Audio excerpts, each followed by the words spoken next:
مبدئيا كده مش اي حد بيسوق يبقى بيسوق صح. ممكن يكون بيسوق وبينزل الشارع فعلا، بس ناقصه حاجات كتير. ليه بيكون ناقصه هنا؟ لانه اصلا لا اتعلم مع متخصصين ولا مدربين. ممكن يكون نزل مع واحد صاحبه، او لو واحده نزلت مع جوزها او اخوها فتعلمت شويه حاجات كده من على الوش، او من الاخر ما اتعلمتش اسس وقواعد القياده صح، وبعدها بقى للاسف بتلاقي نفسها بتسوق او مفكره نفسها بتسوق وبتنزل الشارع لوحدها، وبيبقى من وجهه نظرها هنا ساعتها انها اول ما تدوس بنزين بتكون ساعتها افضل من ناس كتير، او هي دي السواقه الصح بالنسبه لها. كل الكلام ده اكيد مش صح. يعني اوعى تفكر انك لو عندك شويه معلومات عن السواقه تاخد عربيتك او عربيه اي حد وتنزل تسوق كده على طول. ده اكيد مش صح، لانك بكل بساطه ممكن تورط نفسك في مشكله انت في غنى عنها، لانك اصلا من الاخر مش ملم ببعض المعلومات الصح للقياده. عزيزي المتابع، انا مش بقلل من شأن اي حد، بس هو كمان الارواح وسلامتك مش لعبه. يعني لازم لما تفكر انك تاخد قرار انك تسوق ترجع الاول لاي حد متخصص او مدرب قياده، وده طبعا عشان هيوفر لك معلومات فنيه ودقيقه جدا لاسس وقواعد القياده. ثانيا وده الاهم، عشان تكون ماشي صح على اول الطريق ليك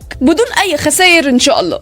معانا النهارده بقى اول سيشن ممارسه للاستاذ عبير، اللي اهم ميزه فيها هي الاصرار، واهم عيب فيها برضو انها متسرعه، عايزه كل حاجه دلوقتي، ما عندهاش صبر، ولو ما حدش ساعدها تتصرف هي وتعتمد على نفسها. يعني فجاه ممكن تكون اخدت عربيتها وتنزل بيها الشارع عادي جدا. هي من وجهه نظرها ان هي كده بتحاول تعتمد على نفسها، بس من وجهه نظر القانون انت كده بتورطي نفسك بالغلط اكتر، لانها اكيد طبعا مش ملمه ببعض الفنيات. فما انصحش ابدا حد يتهور من غير ما يكون كده اصلا واثق من نفسه وثابت على ارض ثابته. بس النهارده بقى استاذه عبير اعترفت بعيوبها، ومش بس كده دي كمان عدلت منها، وده طبعا شيء يحتسب لها. الملخص هنا في اي حد عايز يتعلم قياده صح انك تاخد وقتك على قد ما تقدر، وحاول تفهم المعلومه صح وتطبقها، واغلط عادي على فكره مش عيب خالص. بس وانت بتغلط حط في بالك ان كل غلطه انت بتغلطها ما تكررهاش للمره التانيه. وقبل اي حاجه طبعا لازم يكون متابعك مدرب او متخصص في القياده عشان من الاخر يبقى بره مسؤوليتك. قبل ما نطلع بقى لسيشن استاذ عبير، لو اي حد عايز يتعلم قياده سيارات صح يتابع البيج بتاعنا اللي هسيبهولك في الديسكريبشن تحت او في صندوق الوصف، او اعمل سيرش عادي على الفيسبوك باسم معرض الراشد للسيارات. وطبعا الكلام ده في اسكندريه، اللي رقمه هسيبهولك على الشاشه دلوقتي. يلا بينا نتابع اول سيشن ممارسه لاستاذ عبير. تعالوا معايا. مساء الخير استاذ عبير. مساء النور. مساء النور. معانا استاذ عبير النهارده اول سيشن طريق، تمام، ممارسه. عايزين نسمع منها بقى كده ايه الكومنت بتاعها قبل وبعد، فعايزين نعرف منك كده ايه اللي حصل النهارده. يعني انت حاسه انت اول مره تطلعي النهارده بالعربيه على الطريق طبعا، طلعتي فين؟ قولي للمشاهدين كده طلعتي فين؟ كنت طلعت على الدولي اللي هو النهارده. تمام. لاول مره، ايه احساسك بقى ان انت اول مره تطلعي على الدولي؟ لا احسن بكتير. كنت متخيله انت تطلعي تسوقي كده لوحدك على الدولي ومن غير؟ خايفه، ودايما خايفه ومرعوبه ان انا هخبط حد او حد هيخبطني. ده في الاول. والنهارده؟ لا النهارده احسن. طب ايه السبب؟ لا وعرفت حاجات جديده. عرفتي حاجات جديده، فنيات صغيره بس تفرق في السواقه صح؟ تفرق. تمام. لو انا بعرف اسوق بس تفرق طبعا. بس تفرق. طيب هنصور كده، طلعي لنا بقى بالعربيه كده.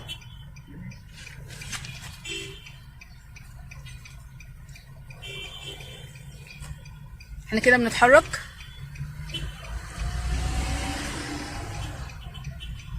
يلا بنزينك كده وبيرينا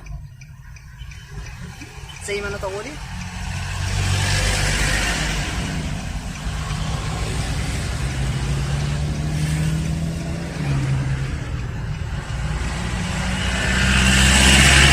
طبعا الاستاذ عبير ماسكه اليمين، ملناش دعوه ولا بالشمال ولا بالنص. تمام. الشمال بتاع سريع واحنا مش محتاجين سرعه الاول، والنص طبعا هتتعمل سندوتش واحنا مش محتاجين ده، فاحنا بنمشي على الرايق. اي مشكله تقابلنا فاحنا بنضطر نقف عادي، ما عندناش اي مشكله.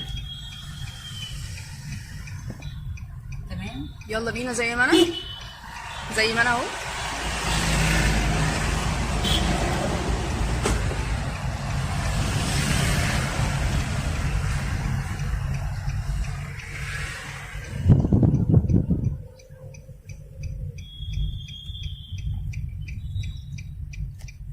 البنزين بتاعك، انت عارفه انت كنت بتدوسي بنزين ازاي؟ رجلك كلها. النهارده لما دوستي بمشت رجلك بس، ايه اللي حصل؟ حسيتي بفرق؟ وبروحها يعني. حسيتي بفرق صح؟ عارفه مش كده وانا دايسه كل رجلي. حسيتي ان انت ايه؟ قولي تاني. براحه. يعني حسيتي ان العربيه اصلا مش بتطلع مره واحده؟ لينه معايا. مش بنزين. بنزين. استني هو طلع.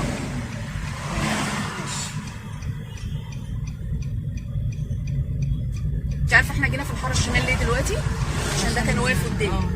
روحوا اليمين. ده راجل يمين، وطبعا وانا جايب اليمين من غير بنزين، واحده واحده كده، وبروح على الدركسيون، مش بكسر يعني، مش بكسر جامد يعني. خليكي بخيله جدا على الدركسيون عشان هو ده اتجاه العربيه اصلا. تمام. بنزين.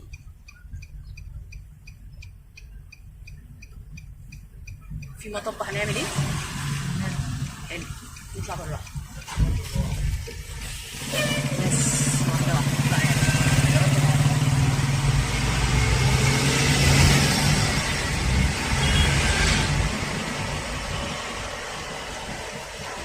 استاذ عبير كده ماشيه في الطريق، في جنبها عربيات وليله وقصه، تمام.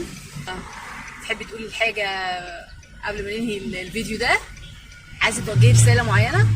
لا بشكرك يعني ان انت اضفتي لي حاجات النهارده. ايه اكتر حاجه استفدتي منها النهارده؟ اللي هو ان انا بتاع دوت سايقه براحتي، ان انا لما اجي الف كده بتاع دوت اخد دوران او كده ما ادوسش بنزين. اهم حاجه ان نبقى دايسين على الفرامل، هو ده الامان بتاعك. يعني ما خافش من اي حاجه طالما معاك الفرامل في العربيه. قوي قلبي صح؟ ان انا قوي قلبي. اتمنى لك التوفيق الجاي ان شاء الله. ربنا يخليك. شكرا ليك يا استاذ عبير.